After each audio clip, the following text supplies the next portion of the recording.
Aku dijadikan pembantu oleh mertua dan dimadu suamiku. Namun akhirnya aku balas mereka setelah aku jadi konten kreator ternama. Assalamualaikum sahabat Bunda. Semoga Allah selalu memberikan kesehatan dan kebahagiaan untuk kita semua. Sebelumnya, jangan lupa absen dari daerah mana saja ya Bun, agar silaturahmi kita semakin erat. Aku memandang tubuh Mas Fadil yang menghilang bersama motornya dengan perasaan sakit yang tidak bisa aku lukiskan lagi. Rasanya kesabaranku sudah habis melihat sikap buruk yang setiap hari selalu dia berikan kepadaku. Sudah menerima nafkah sekedarnya yang diberikan olehnya. Sekarang masih harus menerima kezoliman yang dia lakukan barusan. Hanya gara-gara uang yang dicopet orang. Nafkah yang dia berikan sebesar 700.000 rupiah setiap bulan itu, dia ambil kembali. Sungguh tidak punya perasaan Mas Fadil.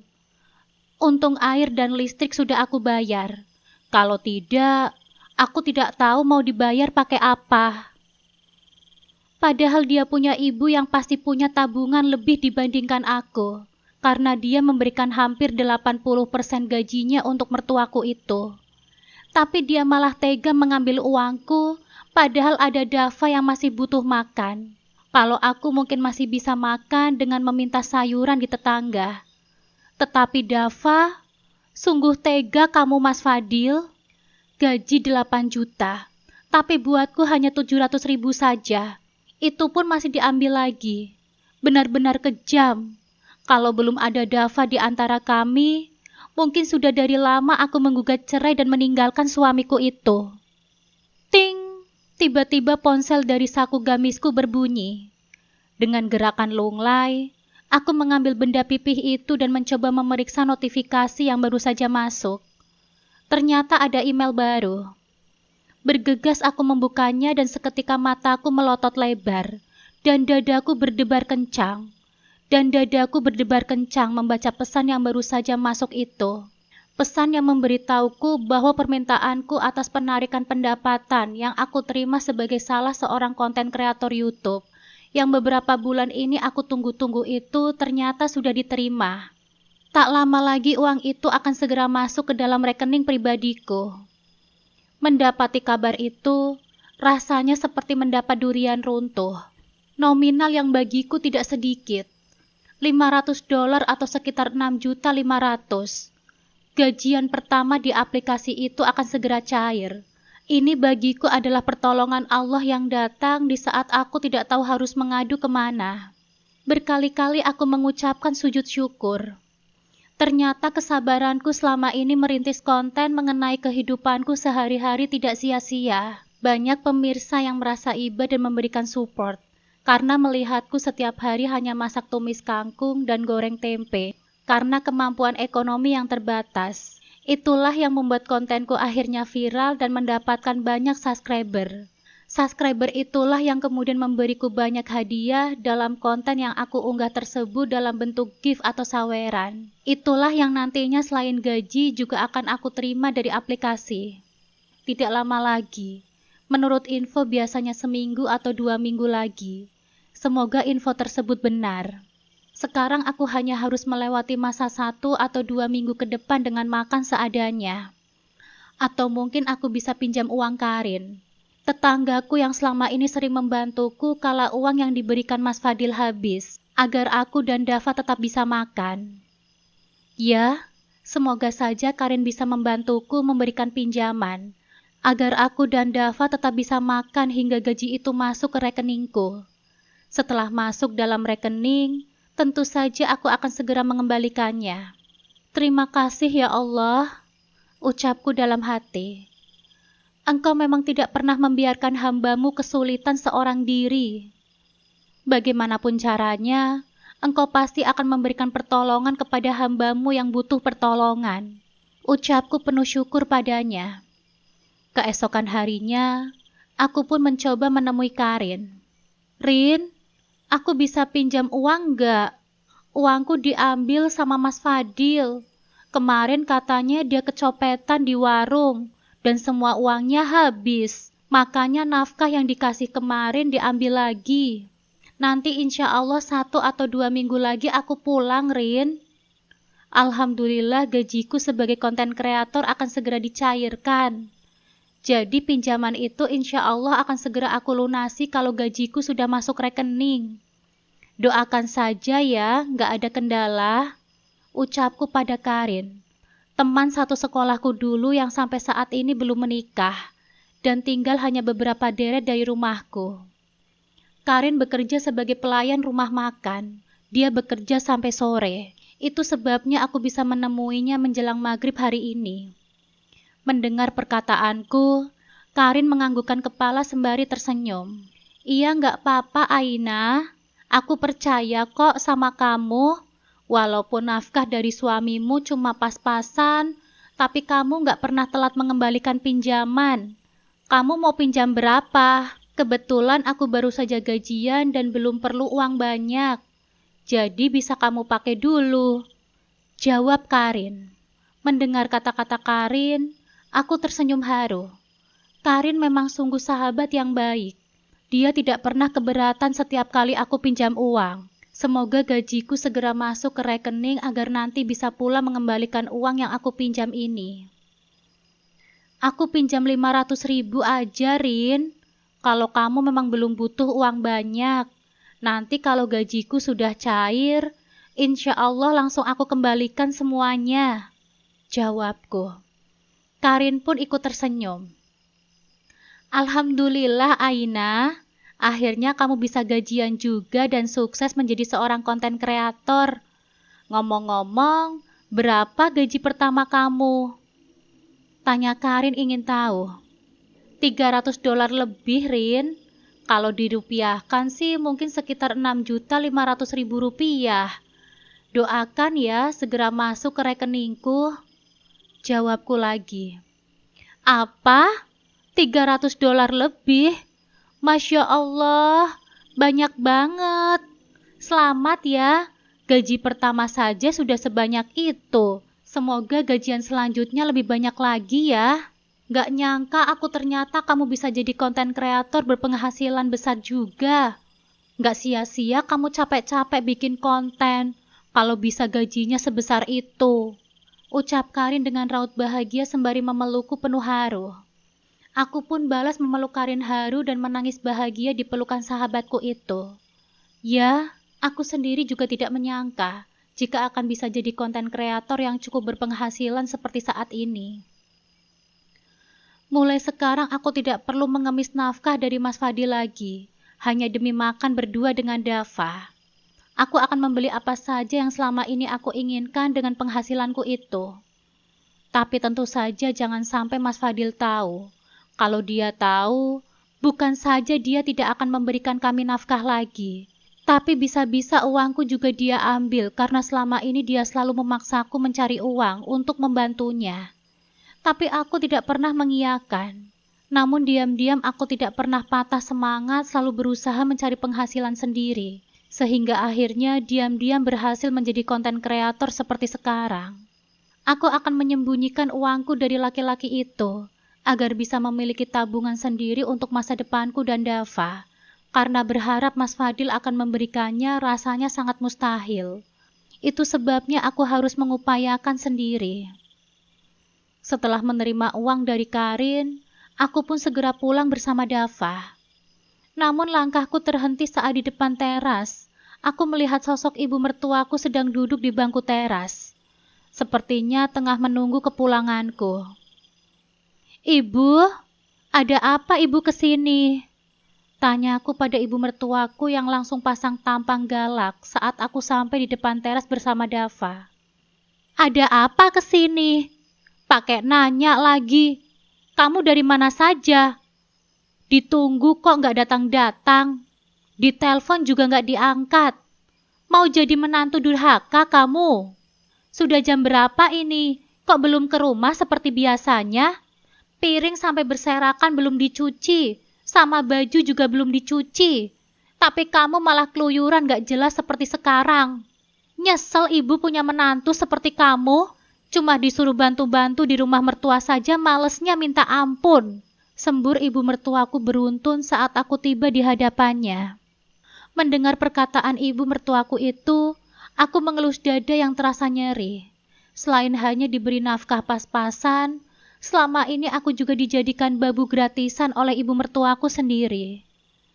Mulai dari mencuci baju, memasak, menyetrika, mencuci piring, nyapu dan ngepel semuanya harus aku yang mengerjakan.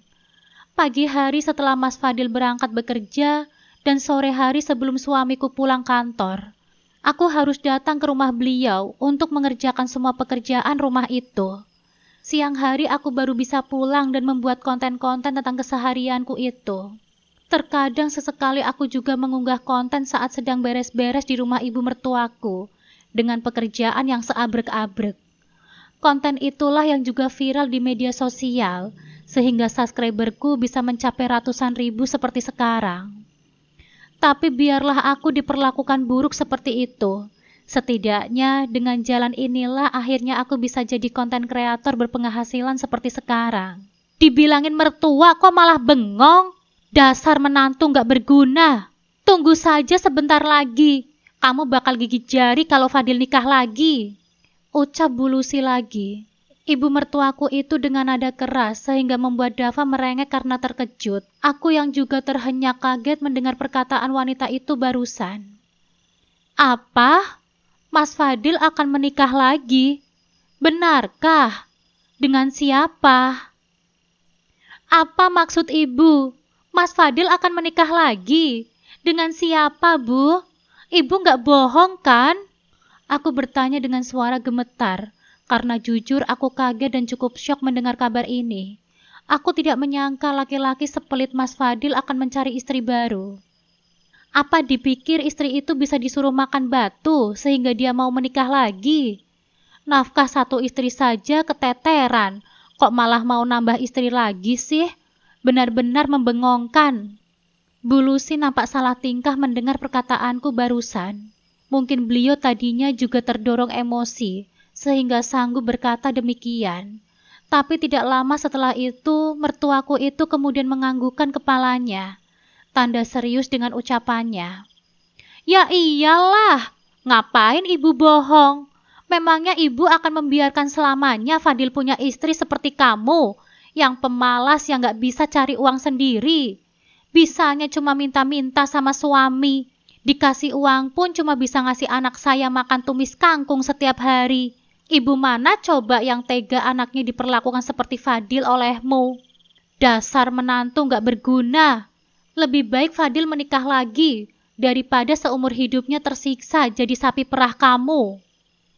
Tandas Bu Lucy lagi, membuatku tidak bisa berkata apa-apa. Sungguh ibu mertua ini lisannya begitu tajam. Mampu mengoyak hati menjadi begitu perih, membuatku kehilangan kata-kata yang paling pantas untuk membalasnya. Tapi tidak, aku tidak akan membalas ibu mertuaku ini dengan kata-kata pedas yang sama, tapi dengan kesuksesan. Ya, hanya dengan kesuksesanlah aku bisa mematahkan kesombongan suami dan ibu mertuaku serta keluarganya itu. Ya nggak masalah, Bu, kalau Mas Fadil mau menikah lagi. Cuma aku bingung saja, dari mana dia bisa mendapatkan uang untuk menafkahi istri mudanya itu, kalau untuk aku dan Dava saja masih kekurangan. Jawabku dengan nada pelan tapi cukup untuk membuat ibu mertuaku ini kembali meradang. Kurang ajar kamu. Kamu pikir calon istri muda Fadil itu sama seperti kamu, yang gak punya pekerjaan apa-apa. Justru karena dia bekerja dan punya segalanya, makanya ibu jodohkan Fadil sama dia. Siap-siap saja kamu gigit jari kalau Fadil sudah menikah lagi. Makin sengsara hidup kamu karena kelakuan kamu sendiri. Sudahlah, sekarang gak usah banyak protes. Cepat kamu ikut ke rumah ibu, karena piring-piring kotor dan baju-baju kotor sudah menumpuk. Makanan juga sudah habis dari tadi siang. Gara-gara kamu gak datang-datang semuanya berantakan. Sungut ibu mertuaku lagi dengan kasar. Tak mau membuat kepala pusing karena pertengkaran dengan ibu mertuaku, dan tidak mau membuat ibu mertuaku penasaran kalau aku action membalas perlakuannya sekarang juga. Apalagi konten-konten di rumah ibu mertuaku menghasilkan dolar lumayan banyak. Akhirnya aku pun diam saja mengikuti langkah ibu mertuaku pulang ke rumahnya. Tidak apalah, capek. Asal dolarku bertambah banyak, ucapku sambil tersenyum simpul dalam hati.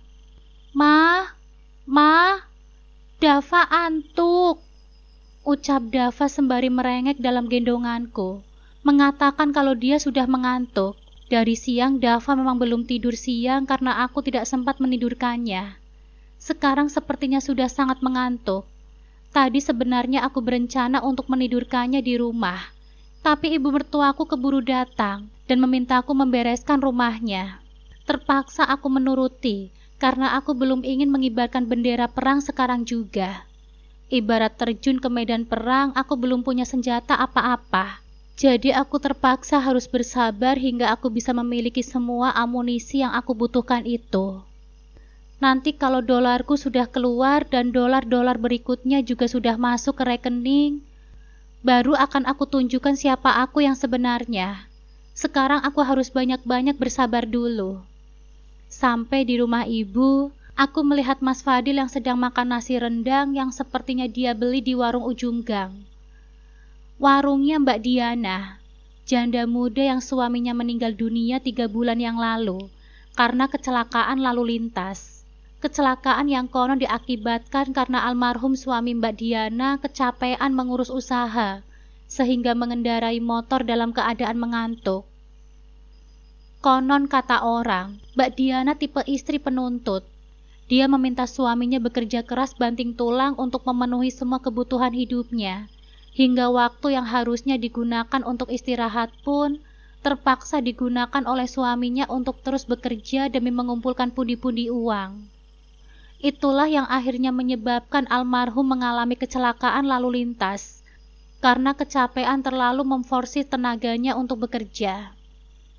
Melihatku dan Dava datang, bukannya menyambut dengan penuh kasih sayang sebagai seorang suami dan ayah dan menawari kami makan bersama-sama, mengingat aku dan Dava belum makan seharian ini karena uangku habis dia ambil. Suamiku itu justru buru-buru membawa piring nasi ke sofa dan melanjutkan makan sambil nonton TV di sana. Sementara aku dan Dava langsung digiring ibu ke dapur untuk melakukan pekerjaan yang dia perintahkan tadi. Dengan menahan perasaan marah dan terluka, aku pun mulai membereskan dapur dan memasak setelah sebelumnya menidurkan Dava di balai-balai yang terdapat di sana. Tunggu saja kamu, Mas, tekadku dalam hati. Akan kubalas semua perbuatan dan kezaliman kamu terhadapku dan anak kita dengan pembalasan yang tidak akan bisa kamu lupakan seumur hidupmu. Pagi ini pagi-pagi sekali Mas Fadil sudah berangkat bekerja, meski ada sedikit rasa heran di hatiku. Tumben-tumbennya dia berangkat cepat pagi-pagi sekali. Tapi aku malas untuk bertanya. Rasanya aku tidak ingin lagi berhubungan dengannya dan tidak peduli lagi dia mau apa. Tapi mungkin karena tidak ada sarapan pagi yang biasa aku sediakan di meja makan seperti biasanya, karena uangku sudah dia ambil semua, maka laki-laki itu berangkat kerja pagi-pagi sekali. Mungkin mau cari sarapan dulu sebelum berangkat ke kantor. Tidak ingin lama-lama memikirkan laki-laki zolim itu. Usai Mas Fadil pergi dengan menggunakan motornya, aku pun menutup pintu rumah dengan rapat. Pagi ini aku juga ingin mencari sarapan yang enak. Sudah lama tidak makan di luar karena uang belanja pas-pasan. Kali ini aku ingin memuaskan selera. Kasihan Dava. Dari tadi malam tidak makan. Pasti sudah lapar sekali. Terbukti badannya begitu lemah saat aku gendong. Ya, kalau tidak ada aral melintang, tidak lama lagi aku akan mendapatkan gaji pertama sebagai seorang konten kreator. Jadi sekarang aku bisa happy-happy dulu sejenak dengan uang yang aku pinjam dari Karin. Buat apa juga aku masak kalau yang makan laki-laki zolim seperti Mas Fadil? Tidak ada gunanya, karena jika dia tahu aku masih bisa masak, padahal uangku sudah habis dia ambil semua, itu justru akan membuat laki-laki itu semakin sewenang-wenang dan merajalela memperlakukan aku. Aku menggendong Dava dan mencari warung sarapan pagi yang rasanya enak, meski harganya lebih mahal. Sebab aku takut sial datang. Sedang enak-enak sarapan pagi, tiba-tiba ibu mertuaku dan adik-adik iparku juga hobi sarapan pagi di luar. Tiba-tiba datang dan tahu kalau aku punya uang untuk sarapan di luar. Bisa gawat dan uangku diambil paksa jika ketahuan. Karena itu aku pun bergegas menuju warung Bu Khotijah, yang terkenal enak masakannya tapi harganya sedikit lebih mahal ketimbang di warung Mbak Diana karena takut ketahuan. Bu Khotijah, lontong 2 ya Bu.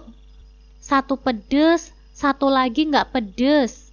Buat Dava, jangan lupa pakai telur ya Bu. Ucapku saat sampai di warung Bu Khotijah, yang seperti biasanya relatif lebih sepi daripada warung milik Mbak Diana. Tapi mungkin karena warung Mbak Diana lebih murah harganya, walaupun tempatnya cenderung kotor dan kurang rapi. Maka warung itu pun jadi primadona warga di sini. Iya Mbak Aina, silahkan duduk Mbak. Sebentar ya, saya buatkan dulu. Jawab Bu Khotijah sembari tersenyum sumringah. Karena warungnya lebih sepi dari warung yang lain, maka pesananku pun cepat datang. 2 mangkok lontong sayur yang pedas untukku, dan yang 1 lagi tidak pedas untuk Dava. Aku pun cepat-cepat makan karena jujur takut juga hal yang tidak aku duga terjadi. Ya, takut ketahuan ibu mertuaku makan di luar. Sebelum makan, aku menyuapi Dava terlebih dahulu, supaya bocah itu kenyang dan tidak rewel. Barulah setelah itu aku makan dengan tenang. Setelah makan, aku pun bergegas meninggalkan warung Bu Khotijah. Rencananya hendak ke minimarket depan gang untuk membeli beberapa makanan kemasan untuk Dava sebagai persediaan kalau anakku lapar. Akan tetapi langkahku terhenti tiba-tiba saat tidak sengaja melihat penampakan Mas Fadil yang sedang duduk santai di depan warung Mbak Diana dengan ditemani wanita itu sedang bergurau dan bercengkrama dengan akrabnya. Nampak Mbak Diana tertawa-tawa lebar, begitupun Mas Fadil yang juga tertawa gembira, seolah-olah sedang membicarakan sesuatu hal yang sangat lucu. Tidak peduli warung ramai, 2 manusia itu terlihat bercengkrama dengan akrabnya. Melihat hal itu aku pun bertanya-tanya sendiri dalam hati. Tumben Mas Fadil sarapan pagi di warung Mbak Diana dan ngobrol dengan akrabnya dengan janda itu. Apalagi sore tadi, dia juga tumben-tumbenan beli nasi bungkus di sana. Apa jangan-jangan... Segera aku tepis pikiran buruk yang sesaat tadi melintas. Teringat perkataan ibu mertuaku yang mengatakan kalau tidak lama lagi Mas Fadil akan segera menikah lagi. Apa jangan-jangan yang dimaksud ibu mertuaku itu adalah Mbak Diana? Wanita itulah yang akan menjadi istri muda suamiku. Kalau iya, apakah Mas Fadil tidak salah memilih? Mengingat di kampung ini santer kabar jika almarhum suami Mbak Diana itu meninggal dunia karena kecapean terlalu diforsir tenaganya untuk mencari uang demi memenuhi kebutuhan hidup istrinya. Apa Mas Fadil benar-benar sudah siap bekerja lebih keras, membanting tulang jika menjadi suami dari janda muda itu? Tapi masa bodoh lah. Kalau memang begitu, ya baguslah. Senjata makan tuan tidak lama lagi akan menimpa hidup suamiku itu. Aku pun tertawa lebar sendiri dalam hati.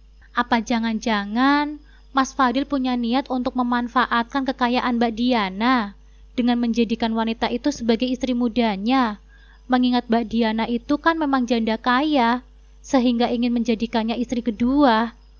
Kalau iya, apa Mas Fadil tidak salah duga? Mbak Diana memang punya rumah besar, usaha besar, motor dan mobil mewah, serta beberapa aset lain, hasil kerja mantan suaminya yang sudah meninggal dunia itu. Tapi apa semua itu lantas akan diberikan pada suamiku jika dia menikahi janda itu? Sungguh mengherankan pemikiran Mas Fadil. Dia ingin hidup enak dengan menikahi Mbak Diana. Dikira semua wanita itu bodoh. Benar-benar tidak tahu diri suamiku itu. Ya, aku rasa Mbak Diana bukan tipikal perempuan yang manut dan menurut saja pada suami jika diperlakukan dengan tidak adil sepertiku. Wanita itu sangat menuntut, tidak sama sepertiku. Dia tidak akan mengalah hanya demi menghindari pertengkaran. Jadi jika Mas Fadil menjadikannya istri kedua, dia harus bekerja dengan sangat keras untuk bisa menaklukkan wanita itu. Dan tanpa perlu capek-capek lagi melakukan pembalasan setimpal untuknya dan mertuaku. Mas Fadil dan ibu mertuaku akan gigit jari sendiri jika nekat menikahkan Mas Fadil dengan Mbak Diana. Aku yakin itu. Mbak Aina, kok bengong, Mbak? Cari bapaknya Dava ya?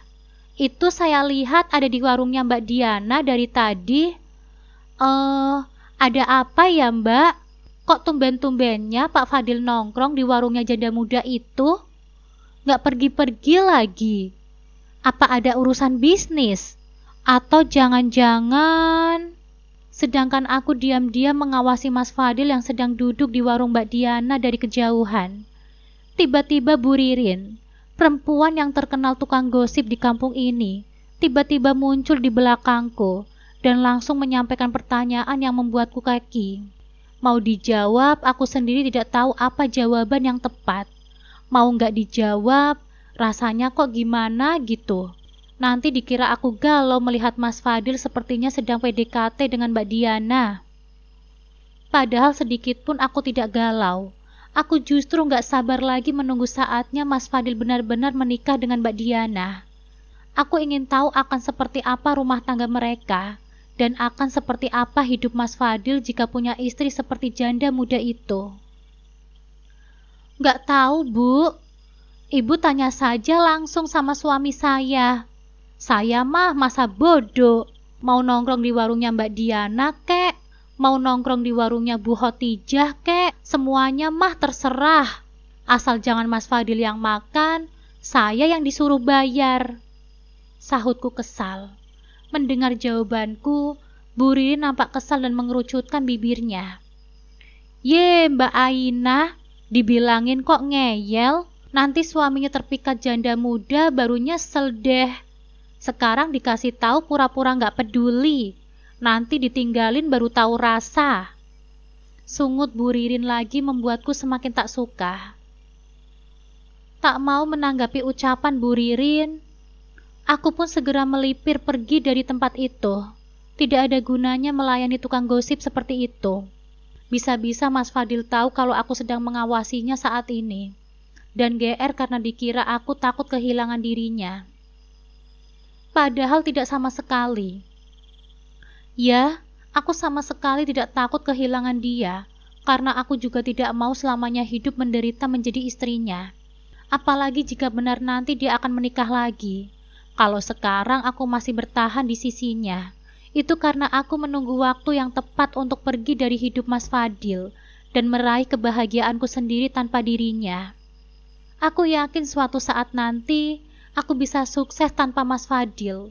Dan itulah pembalasan terbaik dariku untuk laki-laki toksik seperti itu. Aina, Mas mau ngomong sesuatu sama kamu.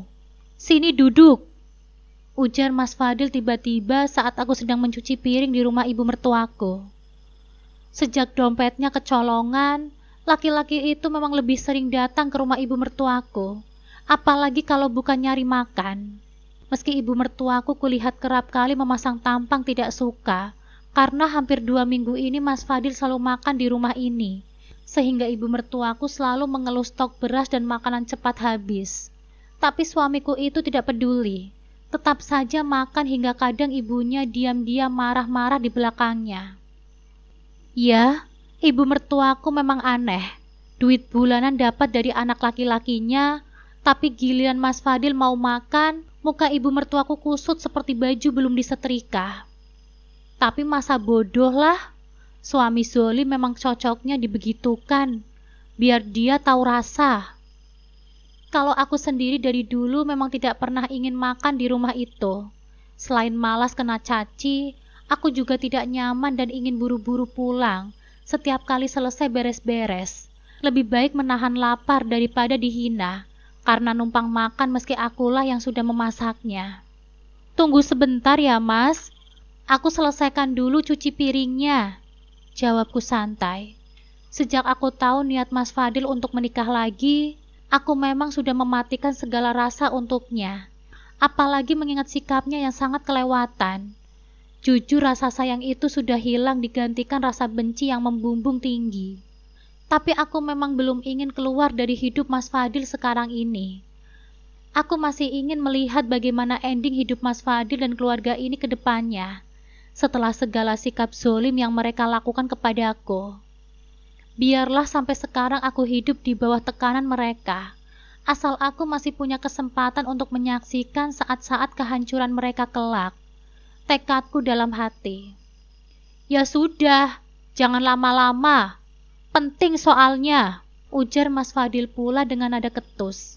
Khas nada bicaranya terhadapku selama ini. Aku tidak menyahut, hanya menganggukkan kepala. Hingga beberapa saat kemudian, pekerjaanku pun beres dan aku bergegas untuk duduk di hadapan Mas Fadil dan ibu mertuaku, yang raut wajahnya terlihat serius.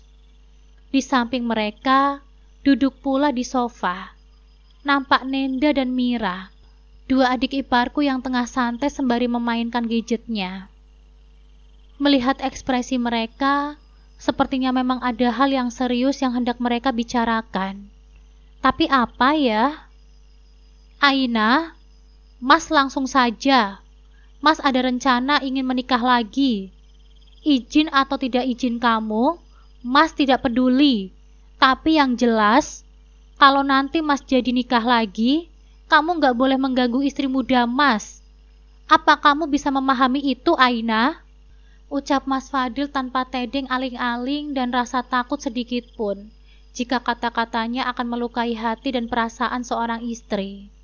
Namun aku yang sudah mati rasa dari kemarin, dan juga mempersiapkan mental dari jauh-jauh hari, untuk mendengar hal ini secara langsung dari mulut Mas Fadil, memang tidak lagi kaget mendengarnya.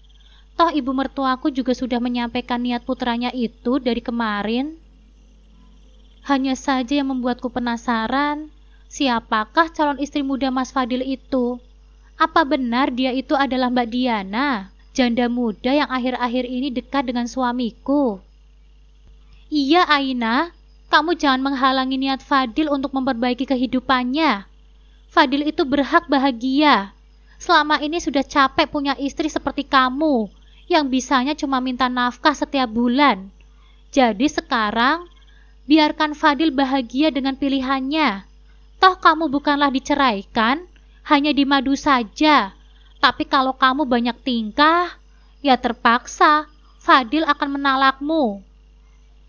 Imbuh ibu mertuaku pula, sama seperti anaknya, seolah tidak punya hati saat bicara. Aku pun diam sejenak lalu menganggukkan kepalaku. Iya, gak apa-apa kok Bu, Mas. Saya terima di madu, tapi ada syaratnya. Saya nggak mau tinggal satu rumah ya Bu. Saya nggak mau dikumpulkan jadi satu dengan madu saya itu. Jawabku memberi syarat. Bukan hanya dalam Islam, setahuku ada poligami adalah tidak menjadikan istri-istrinya berada dalam satu rumah. Tapi aku juga tidak akan nyaman membuat konten apabila ada istri muda Mas Fadil. Itulah yang membuatku mengajukan syarat itu. Karena khawatir Mas Fadil akan membawa Mbak Diana tinggal bersama kami, meski kemungkinan itu sangat kecil. Ya tentu saja Diana gak akan tinggal di sini sama kamu. Fadil yang kemungkinan besar akan tinggal di rumah Diana yang besar dan mewah itu. Itulah gunanya punya istri kaya, bisa diandalkan harta bendanya. Bukan kayak kamu, yang cuma bawa badan sebatang masuk dalam hidup anakku. Coba kalau kamu kayak Diana, hidup Fadil pasti akan bahagia. Gak akan pusing kalau sewaktu-waktu kena musibah. Kayak kemarin kecopetan. Coba kalau kamu kaya dan punya uang. Suami kecopetan kamu bisa bantu. Bukan malah bikin suami tambah pusing. Mendengar perkataan ibu mertuaku, aku menelan ludah. Jadi benar kan Mbak Diana adalah calon istri mudanya Mas Fadil? Tidak salah tebakanku. Mas Fadil dan ibu mertuaku ingin hidup enak dengan menjadikan Mbak Diana istri kedua. Tapi apa kenyataannya nanti akan seperti itu? Aku juga ingin tahu. Oh, jadi Mas Fadil akan menikah lagi dengan Mbak Diana ya, Bu? Ya nggak apa-apa sih, Bu. Semuanya itu terserah Mas Fadil saja. Aina manut saja, jawabku lirih. Bukan hanya Mas Fadil, aku juga menunggu-nunggu pernikahan ini terjadi. Penasaran ingin tahu soalnya. Apakah pernikahan ini akan membawa kebahagiaan untuk Mas Fadil dan keluarga mertuaku ini? Atau sebaliknya, akan menjadi bumerang dan senjata makan tuan untuk keluarga ini? Ya tentu saja kamu harus setuju. Nikah lagi itu nggak perlu izin istri. Hak suami mutlak. Apalagi Fadil tergolong mampu melakukan hal itu. Jadi nggak ada hak kamu untuk melarang. Kalau jadi, bulan depan selesai idahnya Diana. Mereka akan segera menikah. Kamu nggak usah bikin ulah. Tetap jalani rumah tangga kalian seperti biasanya. Walaupun Fadil menikah lagi, kewajiban kamu terhadap ibu masih sama. Kamu wajib membantu ibu membereskan rumah ini, karena Diana nggak mungkin bisa melakukannya. Dia itu kan orang kaya, pengusaha rumah makan sukses. Apalagi katanya sebentar lagi mau buka cabang baru. Pasti dia sibuk. Nggak kayak kamu, yang pengangguran dan nggak bisa apa-apa. Bisanya cuma nungguin suami pulang kerja saja dan meminta uang.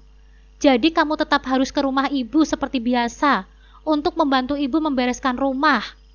Paham kamu? Ucap ibu mertuaku lagi dengan suara keras. Mendengar itu, lagi-lagi aku menganggukkan kepalaku. Tentu saja aku masih akan ke sini, Bu. Aku ingin tahu apa yang terjadi setelah Mas Fadil menikah lagi. Tidak apa-apa untuk sementara waktu, aku dianggap hina dan bodoh menjadi babu gratisan yang tidak dibayar. Juga mendapatkan jatah nafkah yang sangat tidak adil dari suamiku. Tapi nanti kalau karma itu sudah datang menimpa hidup mereka, barulah aku akan pergi dari kehidupan mereka dan menunjukkan siapa aku yang sebenarnya. Bahwa aku tidaklah sebodoh dan selemah yang kalian kira.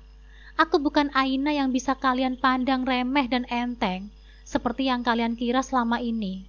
Tekadku dalam hati. Heh, diajak ngomong sama mertua, malah bengong. Dasar gak sopan. Ya sudah sana, balik lagi ke belakang. Bereskan semuanya sampai selesai. Bentak ibu mertuaku memutus lamunanku. Iya Mbak, jangan lupa ya cucikan bajuku yang bersih. Pakai tangan, kalau pakai mesin cuci suka gak bersih soalnya. Ibu Nenda pula, adik iparku, seolah aku adalah pembantu yang dibayar mahal untuk melayani kebutuhannya. Bajuku juga jangan lupa disetrika ya Mbak. Besok pagi mau aku pakai soalnya. Mira ikut memerintah, seperti putri keraton pada hamba sahayanya. Tapi nggak apa-apa, aku yakin tidak begitu lama lagi kalian pasti akan menangis untuk semua yang sudah kalian lakukan ini. Aku akan pergi dari kehidupan kalian, hingga kalian akan merasakan sulitnya tidak punya menantu dan kakak ipar seperti aku. Aku pun segera pergi menuju dapur, kembali untuk melakukan pekerjaan yang mereka perintahkan itu.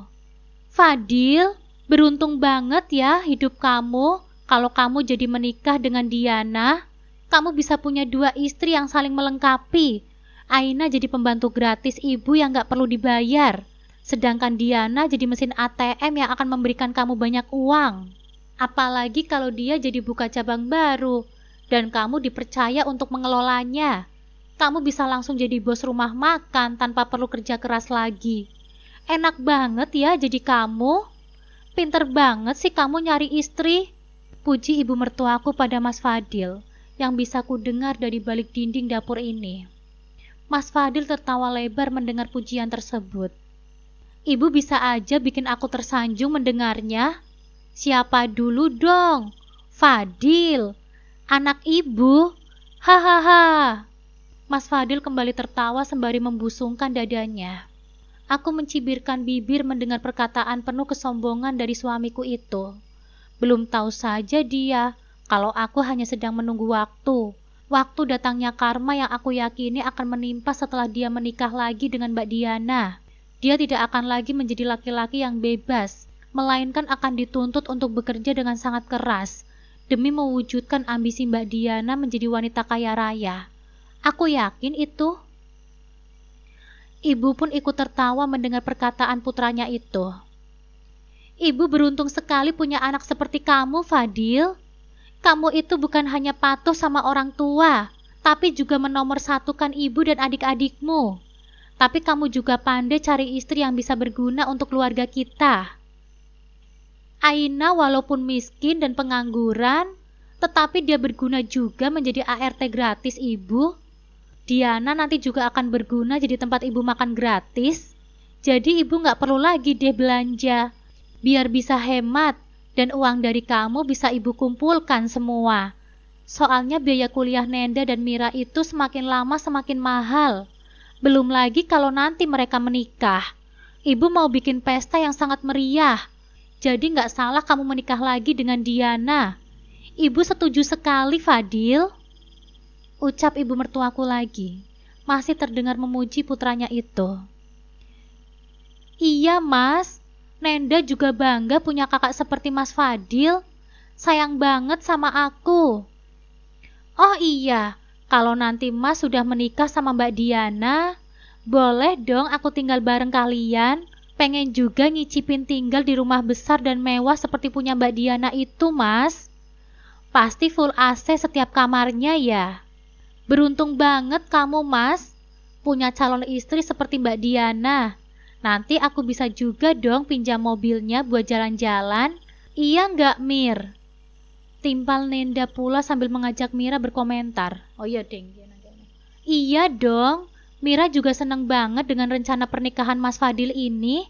Pasti enak ya punya kakak ipar kayak Mbak Diana. Banyak uangnya. Timpal Mira. Ya iyalah.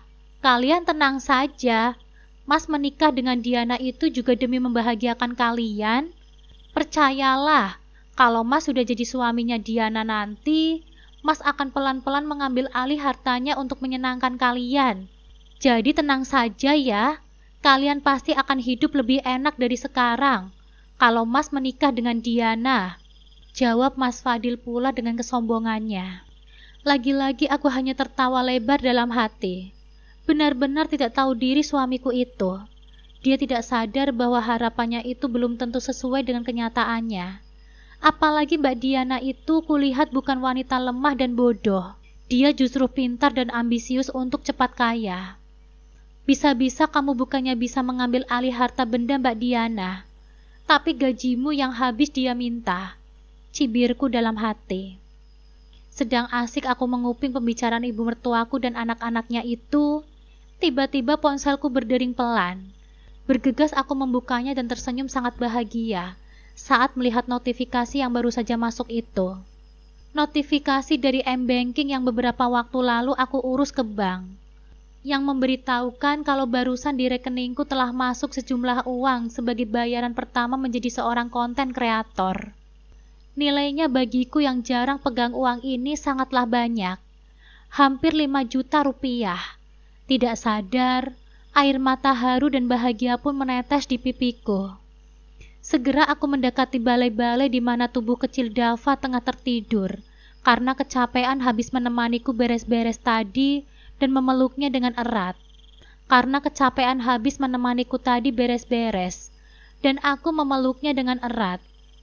Ya, tak lama lagi aku akan bisa membelikan kebutuhan anakku ini yang selama ini tidak bisa aku penuhi dengan baik. Karena uang belanja yang hanya pas-pasan yang Mas Fadil berikan. Dengan uangku ini. Lihat saja, Mas, tanpa kamu aku juga bisa mandiri dan menghidupi anakku dengan baik. Tekadku dalam hati. Karin, ini uang yang aku pinjam kemarin ya, 500.000 rupiah. Makasih banyak kamu sudah minjamin aku uang. Aku jadi bisa bertahan hidup sampai sekarang. Oh iya, ini aku tambahin 100.000 lagi. Hitung-hitung nyicip gaji pertamaku jadi konten kreator. Terima kasih ya. Ucapku pada Karin, yang seketika tersenyum sumringah saat aku datang dan mengabarinya jika aku telah mendapatkan gaji pertama sebagai seorang konten kreator. Karin pun memelukku penuh haru. Masya Allah, semangat ya Aina ngontennya. Gak nyangka akhirnya kamu berhasil juga jadi konten kreator. Bangga sekali aku sama kamu, Aina, sahut Karin dengan rona bahagia yang ketara di wajahnya. Aku pun membalas tersenyum dan memeluknya haru. Iya, Rin, makasih support dan doa kamu selama ini. Akhirnya aku bisa seperti sekarang. Kalau begitu aku pulang dulu ya. Aku mau ngedit video yang mau aku upload ke YouTubeku. Nanti kapan-kapan kalau ada waktu dan kamu libur, kita makan di luar ya, biar aku yang traktir, ujarku. Karin tersenyum lalu menganggukkan kepalanya. Oke Aina, nanti aku kabari kalau aku lagi off ya. Ya sudah, hati-hati di jalan, sahut Karin pula sembari berkali-kali tersenyum haru. Aku pun balas tersenyum. Lalu setelah mengucapkan salam, aku pun menggendong Dava meninggalkan halaman rumah Karin. Setelah itu aku bergegas ke toko pakaian untuk membeli pakaianku dan Dava. Bu, ini berapa ya harganya? Tanya aku sambil menunjuk setelan baju dan celana anak seusia Dava, yang tergantung di gantungan baju sebuah toko pakaian anak-anak. Oh, yang ini murah mbak, cuma 60.000 saja, jawab pemilik toko. Kalau yang ini 100.000 karena bahannya lebih tebal dan jahitannya juga lebih rapi. Bisa dicek mbak, sahut pemilik toko lagi sembari menurunkan setelan pakaian anak-anak yang barusan aku tunjuk tadi dan memberikannya kepadaku. Setelah aku cek dan ternyata bahan pakaian tersebut memang lebih bagus dari yang pertama, akhirnya aku pun mengambil setelan yang kedua itu. Selesai membeli setelan pakaian, aku pun membeli pakaian dalam Dava. Kasihan, pakaian dalamnya sudah banyak yang rusak dan kendor. Gaji Mas Fadil memang sebulan 8 juta rupiah, tetapi kebutuhan hidup anak dan istrinya jauh dari kecukupan. Jika tidak dengan penghasilan sebagai konten kreator ini, mungkin pakaian dalam Dava tidak akan pernah ganti. Usai membeli kebutuhan sehari-hari Dava, aku pun mengajak buah hatiku itu makan di sebuah restoran cepat saji. Sudah barang tentu makan di sini hanya jadi hayalan semata. Alhamdulillah sekarang ada uang hasil ngonten. Aku pun bisa makan di restoran ini. Aku memesan 2 porsi ayam goreng berikut nasinya dan 2 cup es jeruk. Lahap sekali Dava makan karena sudah lama sekali memang putraku ini ingin makan di sini. Tak apalah kalau sekali-kali. Selesai makan, aku pun mengajak Dava pulang. Cukup happy-happy hari ini. Insya Allah disambung besok lagi. Malam ini aku akan mengedit beberapa video lagi untuk aku upload besok hari, agar dolarku kembali bertambah untuk memenuhi kebutuhanku sendiri dan Dava ke depannya, tanpa perlu dihina dan direndahkan oleh Mas Fadil dan keluarganya lagi. Ya, sambil menunggu karma itu datang menimpa Mas Fadil dan keluarganya. Aku akan melewati hari-hari dengan bahagia, meski harus menyembunyikan semuanya dari suami dan ibu mertua. Beberapa hari ini setelah aku mendapatkan gaji pertamaku sebagai seorang konten kreator, Mas Fadil mengajakku bicara. Aina, uang kamu kan sudah Mas ambil semua kemarin. Kok sampai hari ini kamu masih bisa sih hidup dan makan? Malah Mas lihat berat badan Dava semakin naik dan lebih sehat dari biasanya. Memangnya kamu ada uang untuk belanja? Tanya Mas Fadil. Sedikit kaget dengan pertanyaan itu. Aku menghela nafas sejenak, sembari menghentikan gerakanku menyapu ruangan. Benak secepat kilat berusaha mencari jawaban yang paling tepat, supaya Mas Fadil tidak curiga kalau aku punya uang. Aku ditawari Karin makan, Mas. Dia kan kerja di rumah makan, jadi sering ada makanan sisa dan diberikan kepadaku. Itu sebabnya aku dan Dava masih bisa makan, Mas. Jawabku berbohong. Tapi demi kebaikanku dan Dava, tentu harus aku lakukan. Aku tidak mau dia tahu kalau aku punya uang dari hasil menjadi seorang konten kreator. Kamu bilang kalau Mas nggak ngasih uang belanja gitu?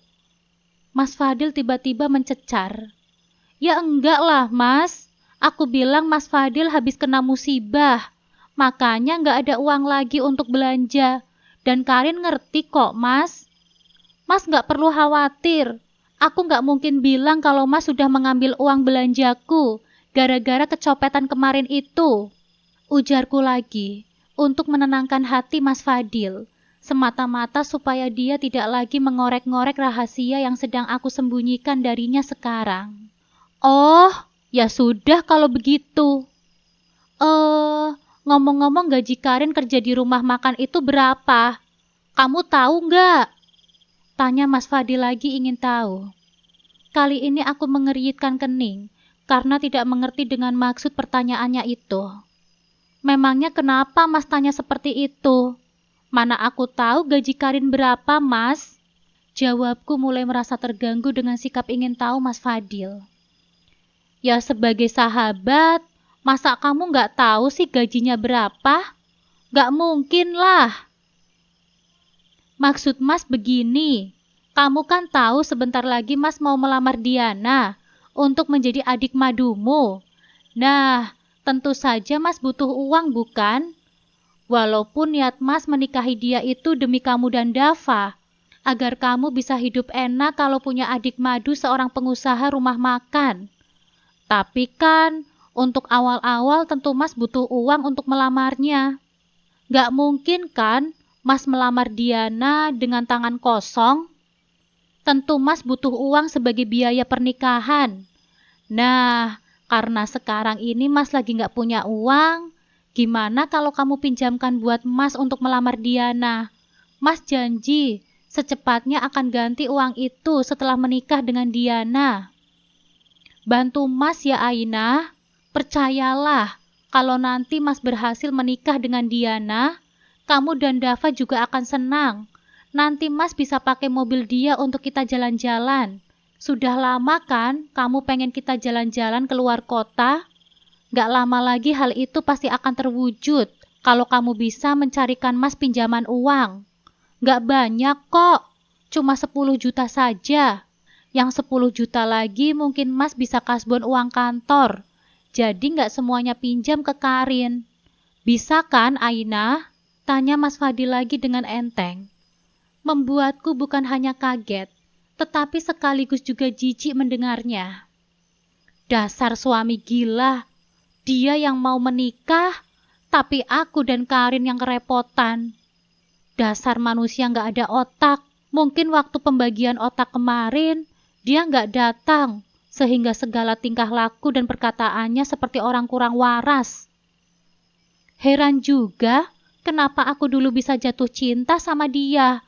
Apa mungkin karena aku bodoh, atau dia yang terlalu pintar bersandiwara, sehingga dulu aku tidak tahu kalau perilakunya amat sangat minus begini. Amit-amit jabang bayi, jangan sampai aku semakin lama hidup bersamanya. Bisa ketulanan ngelindur aku nanti. Batinku khawatir. Kamu tanya sendirilah sama Karin, Mas. Tapi aku nggak yakin dia bakal ngasih uang. Walaupun misal tabungannya banyak, apa iya dia mau meminjamkan uang untuk Mas? Apa iya mau minjamin buat Mas yang mau menikah lagi? Yang ada Mas kena semprot nanti. Sahutku sedikit ketus, karena jujur kali ini aku tidak mampu meredam rasa jengkel yang mulai menggerogoti hatiku. Mas Fadil memang keterlaluan. Mentang-mentang aku diam, tingkahnya semakin ngelunjak. Andai aku tidak sedang dalam misi ingin melihat kehancuran dia dan melihat dia mati kutu di tangan Mbak Diana, mungkin aku sudah angkat kaki dari kemarin-kemarin, daripada harus mendengar kata-katanya yang menjengkelkan hati ini. Ya makanya jangan kamu bilanglah pinjam uang untuk modal nikah lagi. Kalau gitu ya jelas dia nggak mau ngasih. Bilang aja, ibu kamu di kampung lagi butuh uang, dan Mas belum gajian. Gitu. Jangan bilang buat melamar Diana. Ucap Mas Fadil lagi. Namun aku tak peduli. Ogah kamu jangan ngelunjak ya Mas. Nikah lagi nggak izin sama aku. Giliran gak ada uang buat ngelamar, kamu suruh aku untuk nyari utang. Kamu gak punya malu? Apa gak punya otak? Udah, aku mau ke kamar dulu. Lama-lama ngomong sama kamu, aku bisa ikutan gila kayak kamu. Hardiku dengan rasa kesal yang tidak terkira. Aku membuka pintu kamar lalu menutupnya dengan keras, demi meluapkan rasa jengkel yang menyelimuti dada ini. Aina, Aina, jangan pergi dulu kamu. Mas belum selesai bicara. Panggil Mas Fadil penasaran, namun aku yang sudah sangat jengkel bergegas menuju pintu, bukan untuk membukakannya, tapi untuk menguncinya kuat-kuat. Beberapa minggu kemudian, acara pernikahan Mas Fadil dan Mbak Diana pun digelar. Suara lantang Mas Fadil mengucapkan ijab kabul terdengar lantang. Saya terima nikah dan kawinnya Diana Larasati binti Handoyo dengan mas kawin perhiasan emas seberat 5 gram dibayar tunai. Bagaimana saksi? Sah, sah. Entah bagaimana caranya Mas Fadil mendapatkan uang untuk membeli mahar pernikahan dan untuk biaya pesta.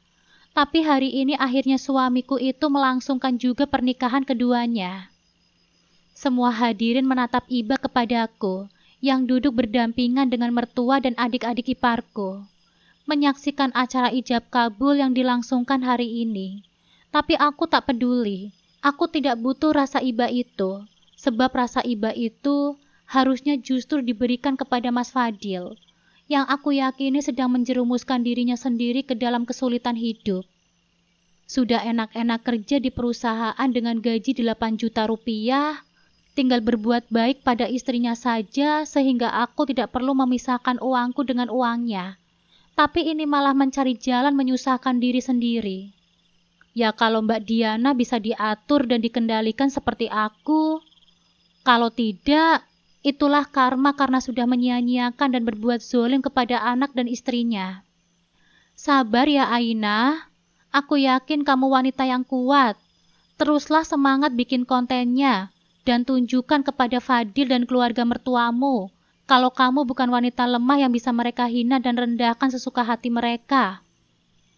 Ucap Karin dengan suara lirih di sampingku, sembari tangannya mengelus pundakku, mencoba memberiku kekuatan. Aku pun tersenyum dan mengangguk kepadanya. Makasih ya Rin, kamu memang sahabat terbaikku. Aku memang sengaja membiarkan Mas Fadil untuk menikah lagi. Aku ingin tahu akan seperti apa nasibnya setelah ini.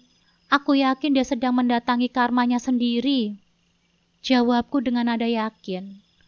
Yakin jika suatu saat nanti, suamiku itu pasti akan menyesali semua perbuatannya yang telah berlaku zalim kepadaku dan Dava. Iya, aku juga yakin itu. Diana bukan wanita lemah lembut seperti kamu. Aku yakin suamimu pasti akan menyesali perbuatannya. Tunggu saja saat itu tiba. Bisik Karin lagi di telingaku. Aku pun tersenyum penuh arti mendengarnya. Ya, aku akan sabar menunggu sampai tiba waktunya Mas Fadil menyesali perbuatannya dan mengemis maaf kepadaku. Dan saat itu tiba, aku akan berkata, tidak ada lagi maaf untuk seorang pengkhianat dan pecundang seperti dirinya. Aku pun kembali tersenyum. Kali ini senyum bahagia saat sebuah notifikasi M-Banking masuk, memberitahukan bahwa dalam rekeningku baru saja masuk gaji sebagai konten kreator bulan kedua ini, sebesar $1.000 atau setara dengan 15 juta rupiah. Hasil konten-konten yang aku unggah di bulan kedua ini. Terima kasih ya Allah, tidak sia-sia Engkau memberiku aku ujian sebesar ini, jika dalam waktu yang sama aku juga mendapatkan anugerah sebesar ini. Puji syukurku dalam hati. Malam ini adalah malam pertama Mas Fadil dengan istri barunya setelah dia menikah lagi. Malam ini juga merupakan malam pertamaku tidur tanpa Mas Fadil di sisiku. Sakit hatikah aku membayangkan Mas Fadil tengah asik merengguk madu malam pertama dengan Mbak Diana? Tidak. Sekali lagi aku katakan, aku telah mematikan segala rasa hingga saat ini yang tertinggal hanyalah benci dan dendam yang membumbung tinggi pada Mas Fadil dan keluarganya. Tapi sekali lagi aku harus bersabar hingga karma itu datang menghampiri hidup Mas Fadil sebagai buah dari apa yang telah dia perbuat. Aina, gimana? Bulan ini dapat berapa gaji dari aplikasi? Tanya Karin di WhatsApp. Alhamdulillah aku dapat $1.000. Gimana kalau besok aku traktir kamu makan di restoran? Mumpung aku ada duit nih, balasku gembira. Masya Allah, semakin sukses kamu ya. Boleh kalau begitu. Sekalian aku mau shopping sama mau ke salon. Udah lama nih aku nggak nyalon. Kamu mau ikutan nggak? Mumpung ada duit, manjain diri. Ucap Karin di WA. Aku tersenyum membaca balasan sahabatku itu. Shopping? Ke salon? Boleh juga. Sudah lama aku tidak beli baju baru, apalagi ke salon. Tapi kalau aku beli baju baru dan ke salon, apa tidak ketahuan ya sama Mas Fadil dan keluarganya? Nanti mereka minta uangku lagi, kalau tahu aku punya uang. Apa aku kirim saja ya sebagian uangku ke rekening Bapak di kampung? Bapak kan dulu pernah membuatkanku rekening atas nama Bapak untuk sewaktu-waktu mengirim uang kepadaku. Itu sebabnya saat ini aku memegang kartu ATM milik beliau yang aku gunakan untuk mengambil uang bila sewaktu-waktu beliau mengirimkan uang hasil panen di kampung. Ya, kurasa itu ide yang bagus. Mas Fadil tidak akan tahu jika aku punya ATM atas nama Bapak. Jadi jika sewaktu-waktu dia bertanya soal uangku, dia tidak akan menemukan apa-apa dalam rekeningku, sebab saldonya sudah aku pindahkan ke rekening atas nama bapakku. Ya, itu ide yang paling bagus dan masuk akal untuk menyelamatkan uang hasil konten yang sekarang aku geluti. Oke, aku mau, tapi nggak apa-apa ya aku bawa Dava. Soalnya aku nggak mungkin ninggalin dia sama ibu mertuaku. Kamu tahu sendiri kan, mereka itu kayak gimana? Bisa-bisa ketahuan kalau aku punya uang. Jawabku lagi. Ya tentu saja nggak apa-apa dong kalau bawa Dava. Malah bagus, sekali-kali nyenengin anak kamu. Nanti kita ajak anak kamu ke waterboom, apa ke playground, biar dia happy. Oke kalau begitu, aku mau.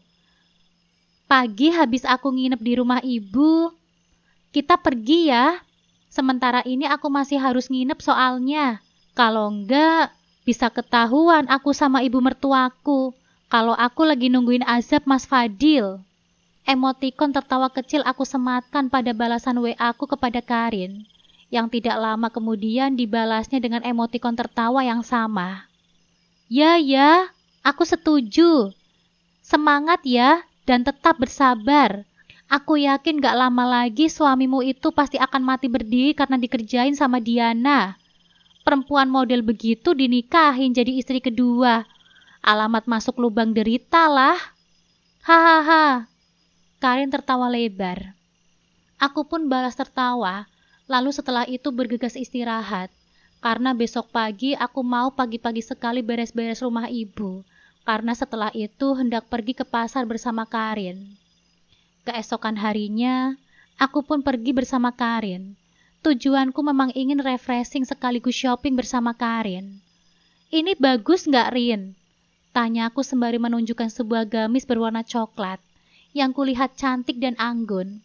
Warnanya cocok di kulitku yang kuning langsat. Aku langsung suka begitu melihatnya dipajang di etalase sebuah toko pakaian muslim.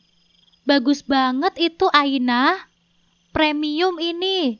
Ini harganya juga Rp300.000. Lumayan sih harganya. Tapi nggak apa-apa lah. Sekali-kali beli gamis yang mahal. Capek-capek nyari duit ya harus dinikmati. Jawab Karin sambil tersenyum. Aku pun ikut tersenyum. Ya, sekali-kali memanjakan diri sendiri, apa salahnya? Toh aku pakai uangku sendiri, bukan uangnya Mas Fadil yang diberikannya untuk belanja. Sejak kecopetan kemarin hingga akhirnya melamar dan menikahi Mbak Diana, Mas Fadil memang belum sekalipun memberikanku uang, dan aku juga malas memintanya, karena jawabannya pasti akan menyakitkan hatiku. Ya, biarkan saja laki-laki itu tidak memberikanku nafkah lagi. Itu bisa jadi alasan yang kuat jika nanti aku mengajukan gugatan cerai kepadanya. Oke deh, Kalau gitu saya ambil gamis yang ini ya Mbak. Tolong dibungkus, ucapku pada pelayan toko, yang segera membungkuskan gamis dan menyerahkannya kepadaku. Selesai shopping, Karin pun mengajakku ke salon untuk facial, krimbat, dan mewarnai rambut. Aku juga ikut, sebab sudah lama aku tidak perawatan dan mewarnai rambutku. Ya, bagaimana mau perawatan di salon, jika untuk belanja saja pas-pasan? Sekaranglah baru bisa, setelah punya uang sendiri hasil jadi konten kreator. Setelah nyalon, Karin pun mengajakku ke toko kosmetik untuk membeli produk skincare dan make up yang sudah waktunya diganti yang baru, kata Karin. Dan lagi-lagi aku juga ikut membeli, karena sudah lama sekali aku mengidamkan skincare dan make up, tapi tidak pernah ada uang untuk membelinya. Karin memang belum menikah, jadi belum perlu hemat-hemat katanya, karena belum banyak pengeluaran. Meski begitu, Karin tetap menabung untuk masa depannya. Begitu yang aku dengar dari penuturannya. Prinsip yang bagus menurutku, tetap menabung untuk masa depan, tapi tidak lupa untuk memanjakan diri, karena diri perempuan juga perlu dihargai. Jika bukan suami yang melakukannya, maka kita sendiri, kata Karin. Dan aku setuju pendapatnya itu. Selesai belanja, ke salon dan hunting produk kecantikan, tibalah saatnya kami makan sore, sambil membawa Dava jalan-jalan ke Waterboom. Kami pun makan di restoran dengan aku yang menlaktir. Alhamdulillah, setelah menjadi seorang konten kreator, aku bisa mewujudkan semua yang aku inginkan. Aku bisa mengajak Dava makan di restoran, yang selama ini tidak pernah bisa aku lakukan jika hanya menunggu uang pemberian dari Mas Fadil. Syukurlah sekarang semuanya bisa tercapai. Semoga kedepannya konten-konten yang aku buat selalu viral, tidak ada pelanggaran platform, sehingga aku tetap bisa gajian hingga bisa mengumpulkan uang yang banyak untuk menampar orang-orang yang selama ini telah menghina dan merendahkanku, khususnya Mas Fadil dan keluarganya. Setelah berbulan-bulan berlalu, keheningan menyelimuti rumahku. Mas Fadil tidak lagi datang, bahkan sekedar untuk menemuiku, apalagi memberikan nafkah batin. Aku sudah terbiasa dengan ketidakadaannya. Fokus pada Dava dan kesibukanku sebagai konten kreator. Namun sebuah kabar mengejutkan datang dari Bu Hotijah. Mbak Aina, ada kabar geger soal Mas Fadil.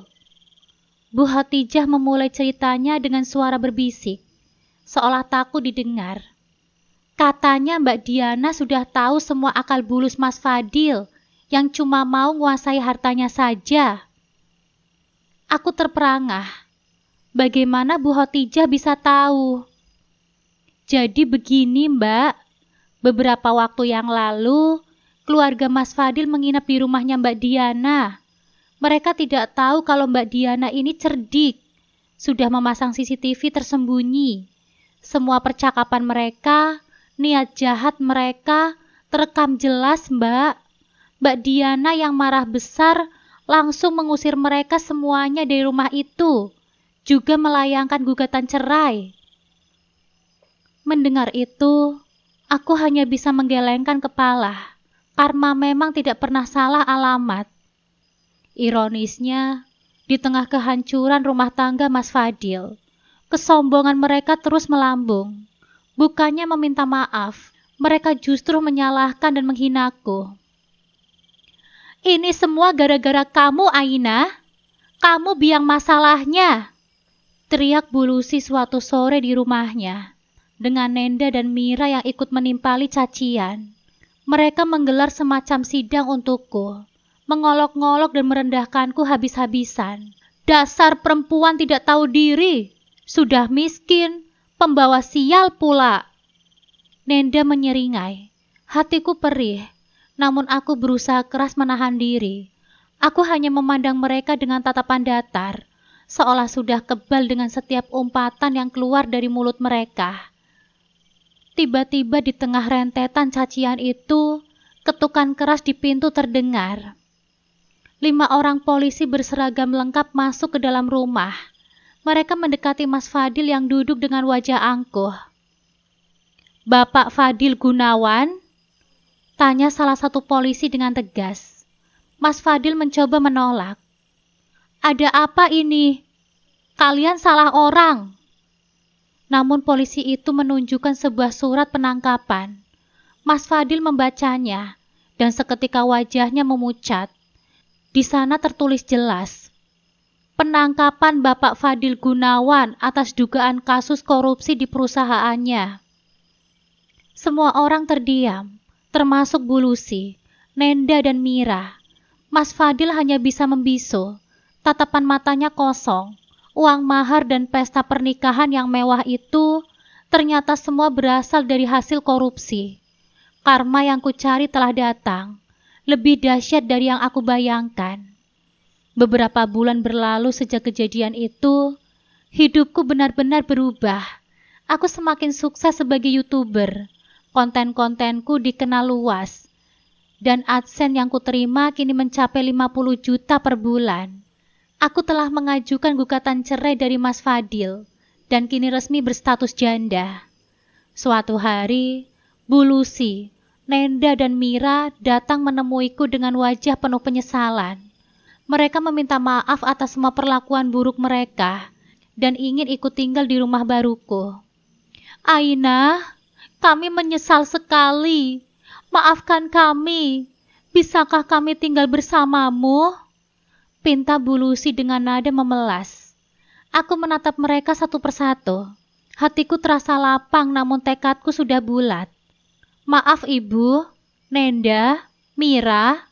Aku sudah memaafkan kalian semua. Tapi untuk tinggal bersama, itu tidak bisa. Aku sudah punya kehidupan sendiri sekarang." Aku fokus pada Dava, yang kini tumbuh sehat dan ceria. Selain itu, aku juga memiliki usaha sampingan warung makan yang dikelola oleh sahabat terbaikku, Karin. Setiap hari adalah kebahagiaan bagiku, tanpa beban masa lalu. Tanpa hinaan dan caci maki, aku akhirnya menemukan kebahagiaan yang sejati. Tamat.